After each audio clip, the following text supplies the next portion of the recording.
We knew the day was coming, and now it's arrived. The United States has now recorded more than 1 million COVID deaths. It is the highest reported death toll of any country.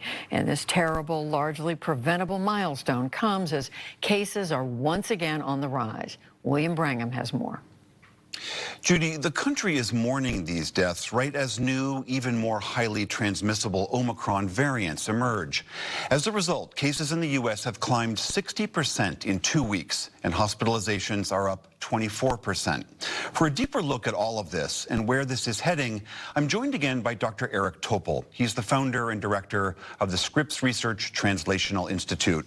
Dr. Topol, great to have you back on the NewsHour. So the country is trying to find a way to reckon with this 1 million deaths, and yet these new variants are showing up. It's clearly that this virus is not done with us yet. When you look out at the pandemic today, what is it that most concerns you? Well, Bill, good to be with you. The problem we have is this illusion or deception that the pandemic is over, when in fact these variants that we're seeing are coming at a much faster clip. There's an accelerated evolution of the virus, and these are more troubling variants. They're not more mild. In fact, they have a more immune escape. So they're transmitting at levels that is really inconceivable and starting to approach the level of measles, one of the most spreadable pathogens we've ever encountered. So we have trouble right now. As you mentioned, we are seeing at least 700,000 real cases a day. And likely it's going to continue to increase in this country as we confront this so-called BA.2.121 variant, one of the several of the Omicron family. You mentioned immune escape, and for people who are not familiar with this, you're talking about the ability of these newly mutated, newly evolving strains to punch past our protections, to evade our vaccination. Is that right?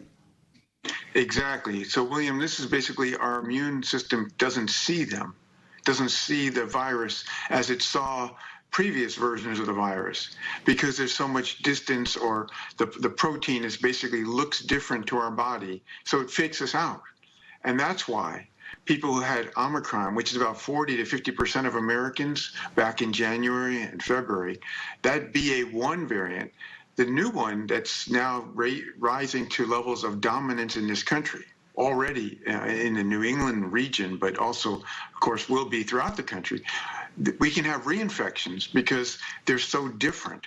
That is, we don't see, those who've been infected with the BA.1 don't see this new problematic version in the Omicron family.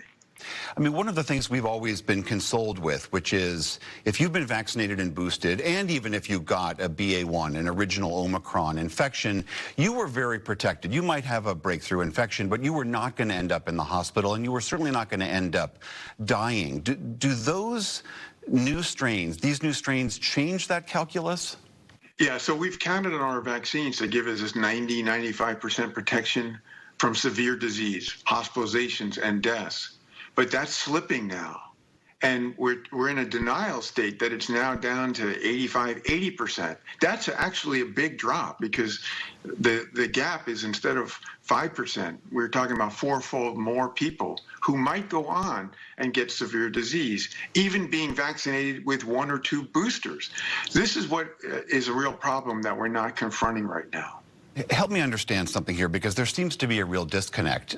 All of the things that you're reporting would be alarming to most people who have been paying attention to this epidemic. Now, but you look at the CDC's map, it shows the country where there's a few hot spots, the orange up in New York and some yellow up in Minnesota and Michigan, but the rest of the country looks green, as if there isn't a problem with this virus. What is the disconnect there? Well, I've called it a capitulation. That is, the CDC is, frankly, it's a deception that the level of the virus is low when the transmission is incredibly high. I mean, it's starting to approach that of what we saw with the Omicron wave, and it's rising quickly. So this is really irresponsible of the CDC to give us this impression that things are copacetic when they couldn't be further from the truth, William. Let's just say that this continues to worsen and public officials start to say we need to reintroduce precautions, as we saw in New York City today, recommending masks indoors again. Do you think, broadly speaking, that the country will listen? I mean, everywhere I travel in the country, it seems like people are done with this. They don't want to think about it anymore. They are ready for this to be in the rearview mirror. If public health officials say it's time to tighten down precautions again, will people listen? Well, that's a problem. I think it's very hard to go backwards. I mean, our thinking is going backwards, but our actions, we're not doing the things that we could do. The innovations that we need to get ahead of the virus. I mean, the things, not just the mask and the physical distancing sort of thing that you're alluding to, but the things like having nasal vaccines and a pan-beta coronavirus vaccine and much better medications beyond what we have today. Those things are imperative. And part of this capitulation is that we have basically a hand waving, oh, we're done. We don't want to put any further investments or funds or support. And this is a crucial time right now because it's not going to get better. In fact, it's at a very serious state right now, and we have too many paths for trouble in the times ahead as well. And as we've seen, certainly Congress is deadlocked on this whole issue of COVID funding. Dr. Eric Topol from Scripps Research, always good to see you. Thank you. Thank you. I wish I had a brighter message to convey. Thank you.